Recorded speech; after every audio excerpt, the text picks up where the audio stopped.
welcome back to my channel. We're back for another creepypasta reaction video.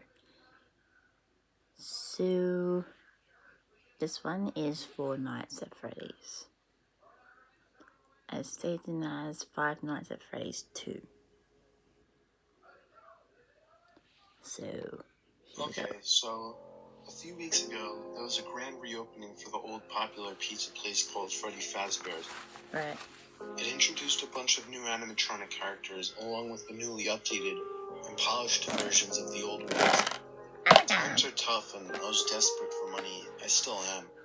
So I saw in the paper that the new place was hiring a night security guard. It seemed like the easiest job I had ever heard of, but the pay was minuscule. However, it stated that there were quick advancement opportunities with raises and promotions. So I got a job there. Yeah, not for you. I'll skip all the application and interviewing and stuff. It was pretty straightforward and simple. I was told I would be working 5 night shifts, and if I were still interested, I would be switched to the day shift, along with a raise. It sounded somewhat promising, considering the financial situation that I'm in. If I had known the hells that erupt in that place come midnight, however, I would have never taken the job. Let me start with the story. Night 1. On my way to work on my first night, I picked up a cup of coffee to keep me somewhat alive throughout the night. I had never done a night shift before. Driving down the roads at this hour on a Monday night, the roads were just completely dead. It was weird pulling into the empty parking lot when normally you would have to fight to get a spot. I had been given a key, of course. Nobody would be in the building but me. Before walking in, though, I gave appreciation to how new and clean the building looked. At least I wouldn't be working in a rundown old shithole. I stepped into the building and locked the door. I found my office after about a minute of searching the building. It was the strangest office I'd ever seen. There was no door, just a big opening from the hallway into the room. There were also 2 open vents on either side of the room. That was the strangest part of the room. It didn't really bother me much, though. I threw my jacket over the chair and sat down. There was a note left on the camera monitor. It was from my boss, giving a quick rundown of my job. It said that at night, sometimes the animatronics may move around the building looking for people, since they were in fact set to interact with the customers. He wrote that I were to stay in the office at all times and to only use my flashlight when necessary. Yada yada yada, other nonsense. It was also noted at the bottom of the note, in highlighted text, that every 10 minutes I would need to switch to cam 11 on the monitor and hold a button to remotely wind up a music box. He wrote that if the music box were to stop, it would cause a certain animatronic to become confused and start to make a mess of its surroundings, searching for the music source. Other than that, he wished me luck and to have a great night. The note gave me a good laugh, a better laugh than I'd gotten in months. It was one of the most amusing things I'd ever read in my life. Sure, I believed that the robots walked around, but it seemed so hilarious to me I couldn't find any reason to be afraid. After a few minutes of reading the paper and drinking my coffee, I remembered what the note said, to wind up the music box every 10 minutes. I didn't really think much would happen, but I decided to humor the story. I didn't have anything else to do anyway. I turned on the tablet monitor and switched to camera 11. There, a little button popped up on the screen that was labeled Music Box. I pressed it, and I could hear the sound of a music box handle being wound up. It was pretty neat, but I didn't understand why, if it could be done remotely, why it didn't just happen automatically. While I had the monitor on, I decided to check the other cameras as well. I checked camera 12 and saw an animatronic laying on the ground, in a state of obvious disrepair, with its endoskeleton parts all mangled and exposed. A weird static sound seemed to be coming from the robot. I chuckled to myself and switched to another camera, revealing the show stage where the 3 new main characters were standing: Freddy the Bear, a blue bunny, and a yellow chicken. I couldn't remember their names at the time. I turned Bunny, off the Freddy, tablet and resumed reading the paper. This went on for another 3 hours with the routine wind-up of the music box every 10 minutes. It wasn't until around 3:45 that I heard the sound of footsteps coming from somewhere outside my office. They're What the hell was that? I said to myself as I turned the monitor back on. I switched around the cameras looking for an intruder. I switched to the camera viewing the stage and noticed that one of the animatronics was missing. The blue bunny was gone. Oh shit, I can't believe it. He wasn't lying when he said that the robots moved around. I grabbed the flashlight sitting on my desk and shined it down the hall. There was nothing there. Oh well, let the thing walk around if it wants to. I resumed reading my paper yet again until the footsteps came closer this time.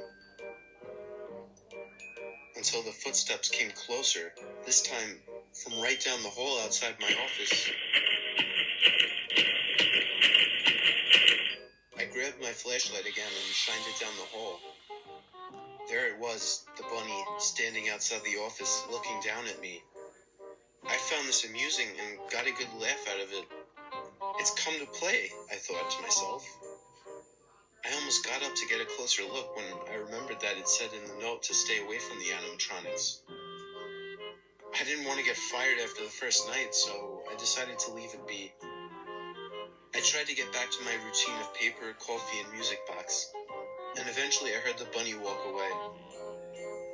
The rest of the night, nothing happened, but honestly, all I could think about was the bunny and the amazing technology.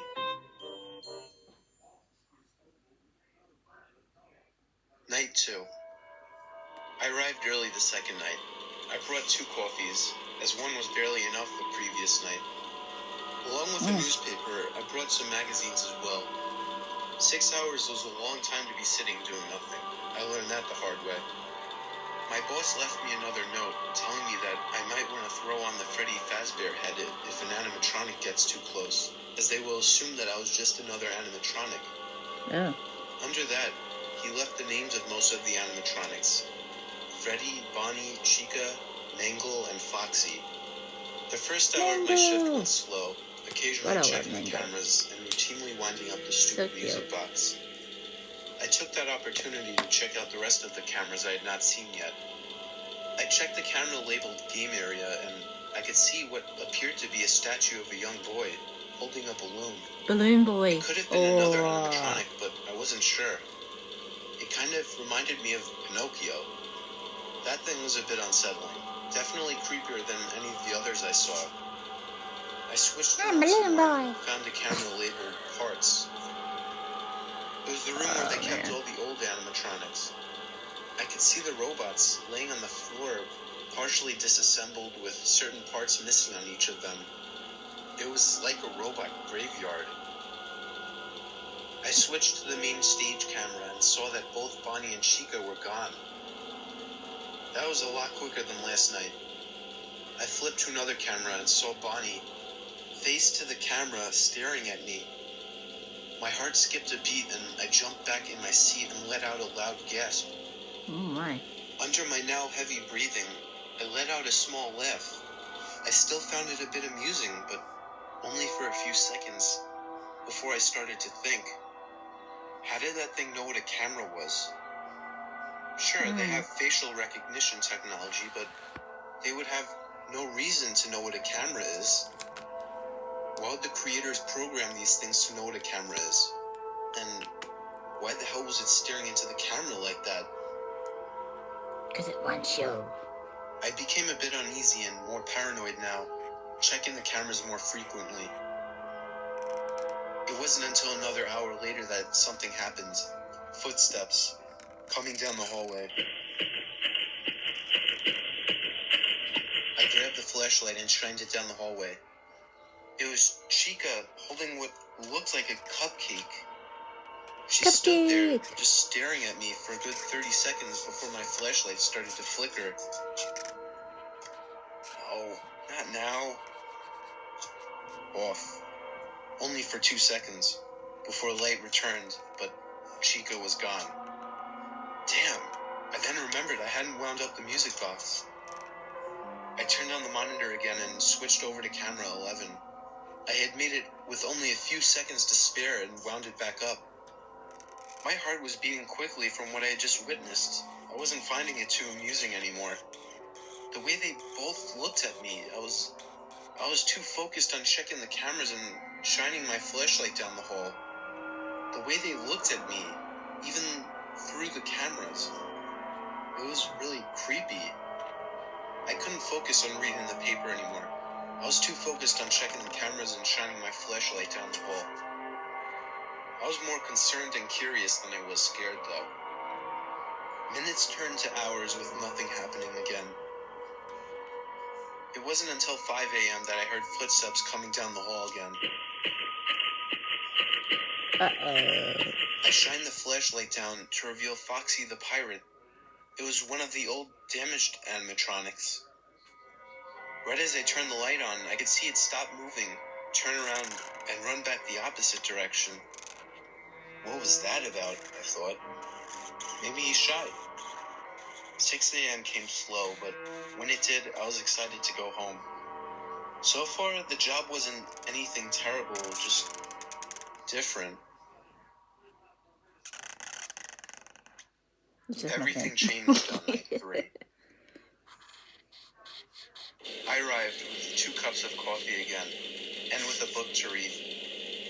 The feeling of being nocturnal was awful, but it was only for a week, and I had the day shift to look forward to.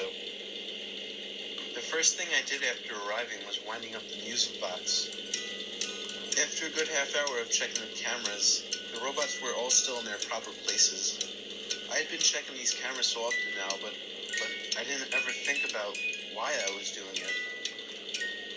I guess I didn't want to think about what would happen if I got too close to one of the animatronics because I was afraid to know.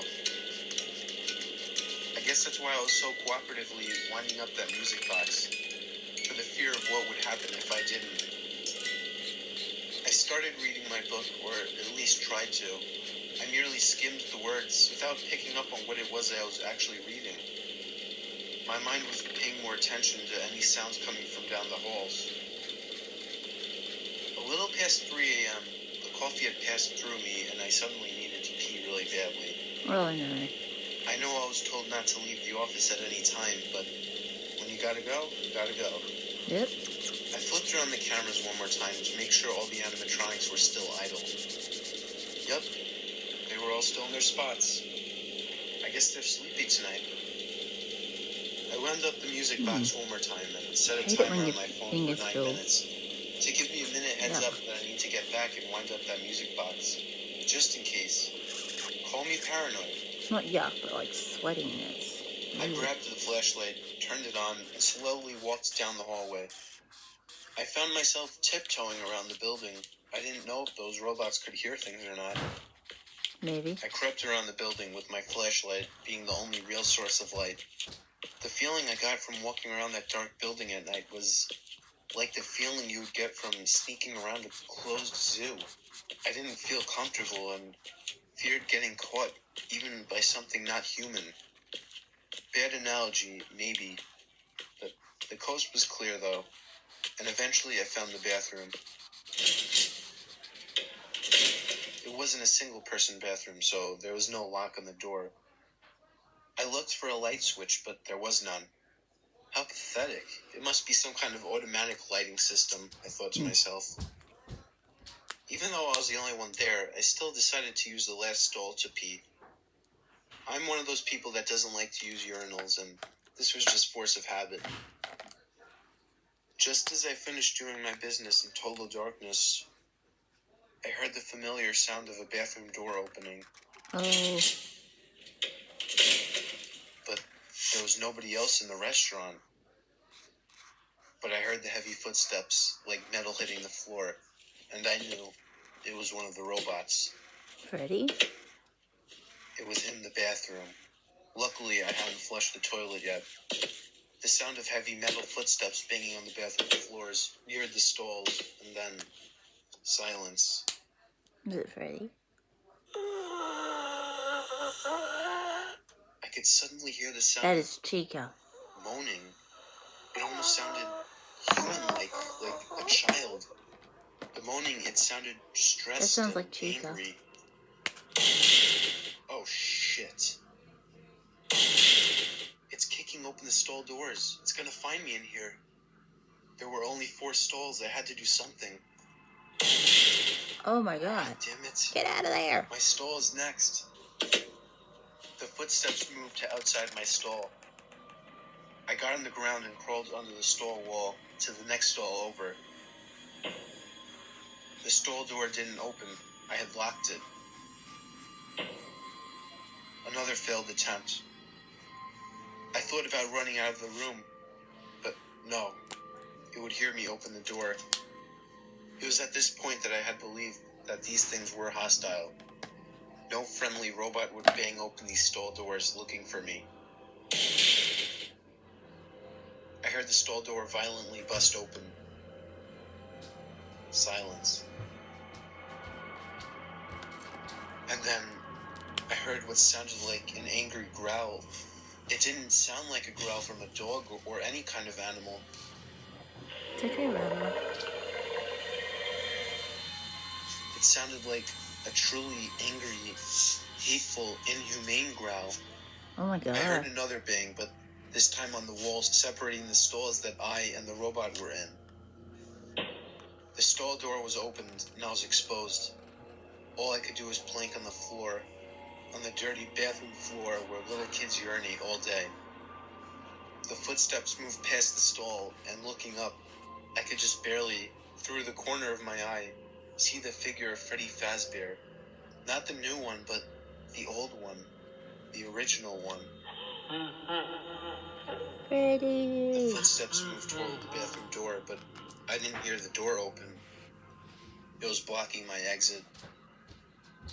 I quietly crawled down to the first stall to try and catch a glance at the robot. I poked my head under the wall and there it was. It was standing still like a statue right in front of the door. I was a sitting duck. I remained planked on the floor, waiting for the sound of the door opening. I remembered the music box and what my boss wrote on the note, that if the music box stops, a certain animatronic will start to throw a tantrum and become hostile. After witnessing how hostile Freddy was, I didn't want to see what that other animatronic would be like. I only had 10 minutes to get back to the office to wind up the music box, and I had probably already been gone for 5 minutes. I didn't have much time. But the robot continued to stand there. Time dragged on as I tried to think of a way to escape. I contemplated whether or not I should make a run through it, right past the robot, or try to distract it first. I decided then that I would knock on the wall, wait for Freddy to walk over it, then crawl under the stall and run for the office. It was my phone, alerting me that the timer I had set reached 0. Heavy footsteps moved toward the stall, and I took that opportunity to crawl under the stall and burst through the door and make a dash back for my office. I got to my seat and immediately heard footsteps coming down the hall. I had to put on the Freddy mask, but no. I had to wind up the music box first. I grabbed the monitor tablet and turned it on. I switched it to camera 11 and pressed the button for only a few seconds. I didn't have time to hold it any longer. I grabbed the Freddy mask and threw it over my head. Out from the darkness, the brown, disheveled machine walked into my office. Eyes locked onto mine through the Freddy Fazbear mask. It inched closer until it was nose to nose with me. Ouch. I sat still, not being able to breathe while wearing the mask. You know when you cross your legs for too long and your knee starts hurting? My lungs were about to explode from not being able to breathe. The robot finally turned around and walked back down the hall. I threw off the mask and gasped for air. I wound up the music box with yet again only a few seconds to spare. While on camera 11, I shined the light in the room and saw something in the background. There was what appeared to be some kind of giant puppet sticking its head out of the giant gift box. Puppet. I could have sworn that wasn't there before. I realized it must be the animatronic that gets angry when the music box turns off. That was all the more motivation to keep winding up that music box. I turned off the monitor. It wasn't even 4 a.m. yet.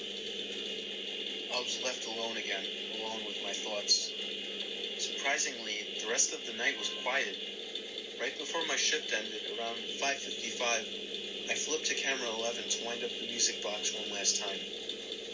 I figured all the animatronics would be at their proper places by now, but I checked the cameras one last time anyway. I checked the parts and services room. Freddy was back to lying on the floor. I checked the kids' cove. The mangle still hasn't moved. I switched to the show stage camera and saw that Chica was missing. My heart skipped a beat. My shift was about to end. How could I leave with one of those things still awake? I checked all the party room cameras and found Chica standing in the dark corner of one of them, looking at the camera. Oh, gosh. Okay, that's fine. I can sneak past her down the main hall, and I'll be safe to the exit. I left the flashlight on the desk and used my phone as a source of light, slowly and quietly walking down the main hall. As I passed the entrances to the 4 party rooms, I turned off the screen on my phone to avoid detection. I tiptoed past the rooms in total darkness, and when I reached the second hall, I turned right. I was in the clear. I turned my phone back on for light and made my way past the show stage to the exit. I could see the exit door now. Oh, that's better. I was only a few feet away when something tapped my shoulder.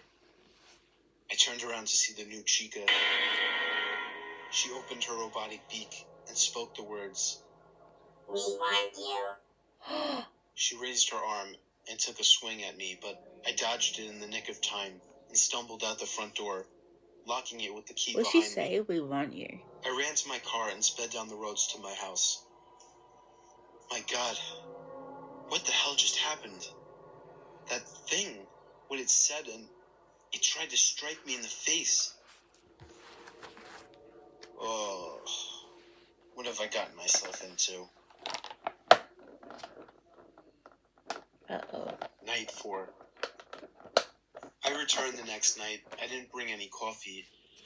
Not because I had feared having to go to the bathroom, but because I had simply forgotten. I was so tired I hadn't gotten a minute of sleep that day, thinking about what happened the night before. A normal person wouldn't have returned, but I don't have the honor of calling myself normal.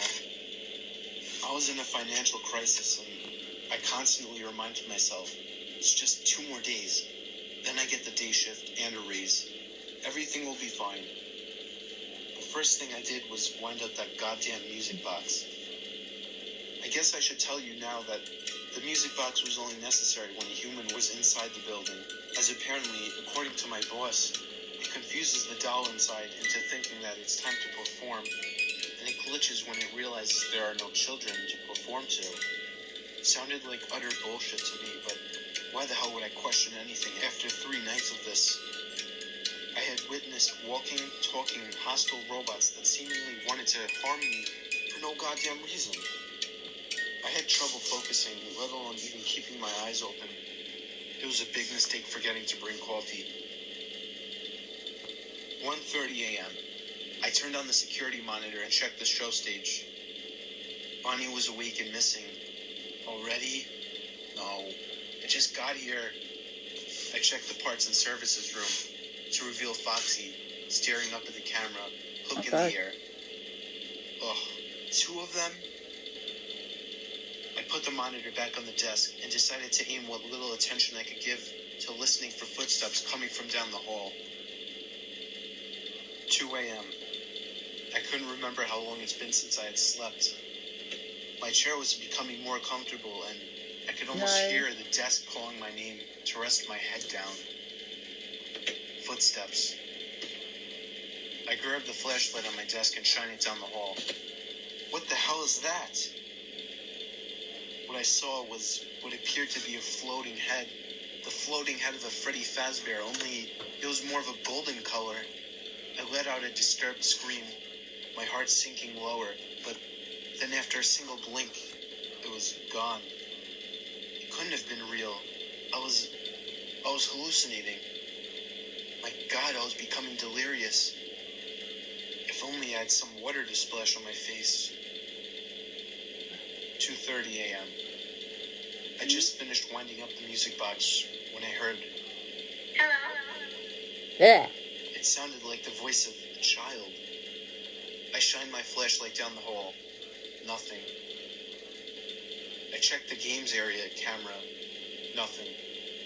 But then I realized that was just it. Nothing. Ow. That statue I had remembered was gone.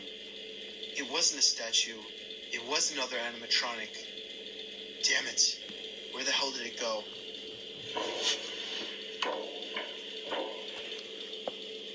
What the hell was that sound? It was coming from the vent on the left side of the room. I had forgotten about those. I checked the camera for the left vent and saw the little balloon boy crawling through the air vent.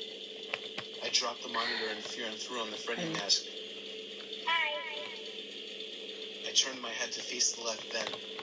Just barely, I could make out the face of the thing, poking its head out the dark vent. Oh, God. I held my breath in that foul-smelling mask until the thing finally crawled back down the vents. I couldn't take much more. I turned the monitor back on. I checked the show stage. The whole band was off stage. My turn. Oh, shit. No, you're not jumping that, Baba. What the hell is that now?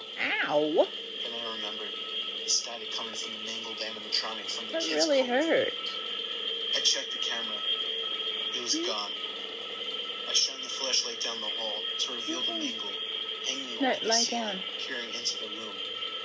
Again, I threw on the Freddy mask, holding my breath and praying for my life. The sound faded away as quickly as it came. The mangle was gone. 3 a.m.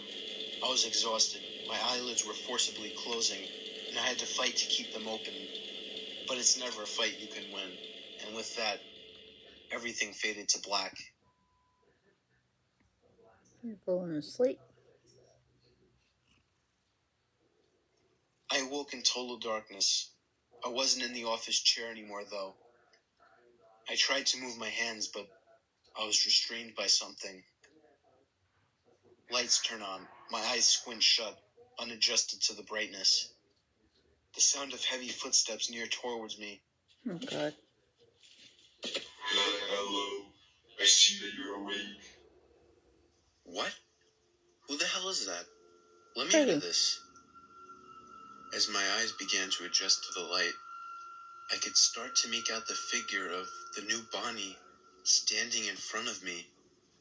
Oh, it's Bonnie. Oh, no. I'm sorry. I have to do this. I'm only following orders. He made sense to it.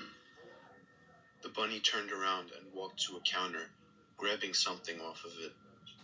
He turned around, exposing the buzzsaw. No. Please don't do this. Sorry. The robot walked over to me, lifting a saw over the top of my arm. Oh.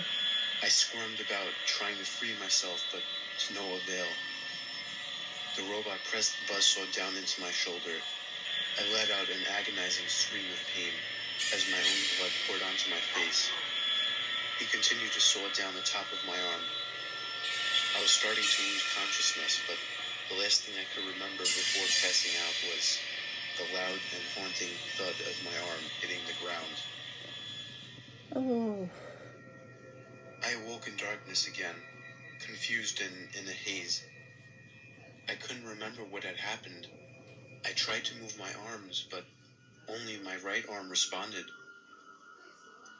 I desperately tried to move my left arm, but the painful realization came to mind, and I remembered what had just happened. The door to the room opened again, and the lights turned back on. Adjusting again to the light, I looked to my left, where my arm used to be, to see a robotic limb attached to my shoulder. The limb was fused into my skin and flesh. Oh. I then turned to see both Chica and Bonnie staring at me. It will soon be complete. It is time for the other one. The bunny grabbed the buzzsaw again and walked toward me. Oh no, not the other He arm. lowered the buzzsaw to my right shoulder, right before something broke down the door. The duck and bunny turned around to see Foxy the pirate. The animatronic fox raised its hook and sliced at the neck of Bonnie, causing it to fall to the ground. Chica swung at Foxy, but Foxy was too quick, immediately grabbing Chica's head and ripping off the mask, exposing the endoskeleton underneath. Oh my god. He took his hook and sliced right through the machine's exposed parts, causing it to spark and fall to the floor as well. Good. The fox turned to me and cut through the ropes, restraining me with his hook. What are you? I am the machine that just saved your life. Before I could say anything else, the fox was out the door and gone into the darkness. I stood up and immediately felt the pain from the metal that had infused into my body. Why the hell did that thing just help me? I had no time to stick around and think about it, though. I had to move quickly. I crept out of the room and into the darkness. I brushed against the wall as I moved, trying to navigate the dark hall. Laughter coming from everywhere. Banging coming from every corner. If there's a hell, I was in it. Suddenly, I could see two glowing lights coming from the end of the hall. It was a pair of eyes, undoubtedly staring at me. My initial reaction was to turn around and run, but a familiar voice called from down the hall. It's me. You have to turn right down this way. There's a back exit. It's the only way out. I ran down the hall, closer to the fox, ready to thank him, but when I got closer, I made a horrifying discovery. It wasn't the pirate at the end of the hall. It was the new Freddy. The puppet wants you. The robot grabbed me with an extremely tight grip on my remaining arm and started to drag me back down the hall. Oh no. He shoved me back into the room that I came from and noticed his two friends lying on the floor, broken. His happy animatronic face turned into a disturbingly angry face. The bear grabbed the buzzsaw lying on the floor with the hand he wasn't holding me with and turned it on. I had nothing to fight back with. My brain seemingly had not yet accepted the fact that I had lost my left arm, and while trying to flail my right arm, I still felt the feeling of my left arm swinging about. But I turned to my left and realized why. The robotic arm attached to me was moving. I could control it. Without another second of thought, I swiped the robotic arm across the face of Freddy. I could feel the powerful impact, causing the robot to drop the buzzsaw and fall back. Good. I didn't try to finish him off. I was out that door too fast. I ran back down the dark hall and turned right, hoping by some chance that Freddy wasn't lying about the exit. Turns out he wasn't. I saw the glowing red text of an exit sign and sprinted towards it, almost busting down the door on impact. I was free. I ran to my car, drove to the police station, and told of the whole situation. The place was investigated and shut down the same night. I was immediately sent to the hospital for my arm. After examination and testing, the doctors couldn't find out how to remove it or how it was even implanted. They told me it had somehow fused inside of me and had become an actual part of my body, and that it would be impossible to remove safely. I was told it would be safer to keep it in than take it out, so that's what I did. I mean, I had full control over it, and it packed a solid punch. I should mention this only happened 2 nights ago. Last night, upon further investigation, it was discovered by police that all the animatronics were missing from the building. The manager, my former boss, insisted that he knew nothing about it. That means those things are out there somewhere. But that doesn't matter. They won't make it far before they run out of power. I think about Foxy a lot. He was the reason that I'm still alive. He was different. Good, I know Foxy. whatever the other robots did to him, it couldn't have been good. I still don't understand the whole story with the puppet, though. The puppet that I had been winding up that goddamn music box constantly for. The puppet that seemingly controlled them all. A puppet.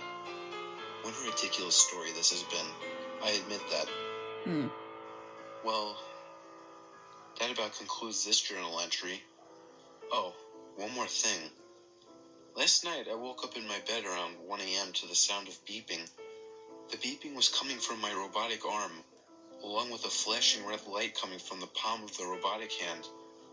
I don't know what it is, but I don't think it's a big deal. Oh, is it?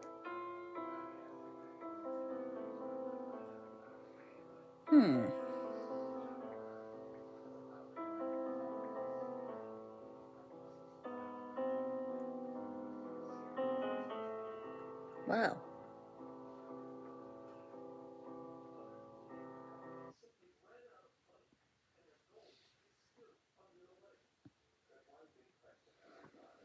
That was an interesting story. Wow.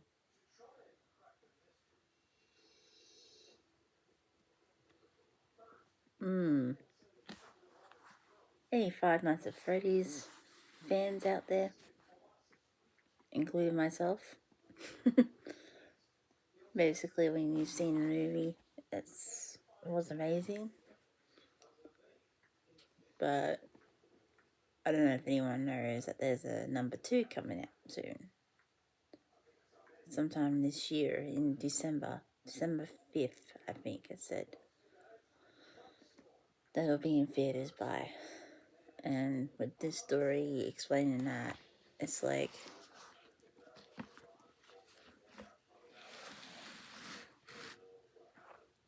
yeah, like I love Five Nights at Freddy's, and it's just amazing, all the stories and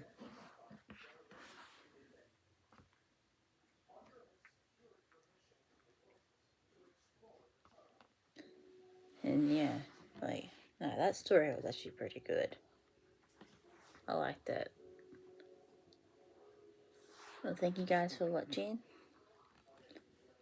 I hope you all have a good day, and I will see you next time.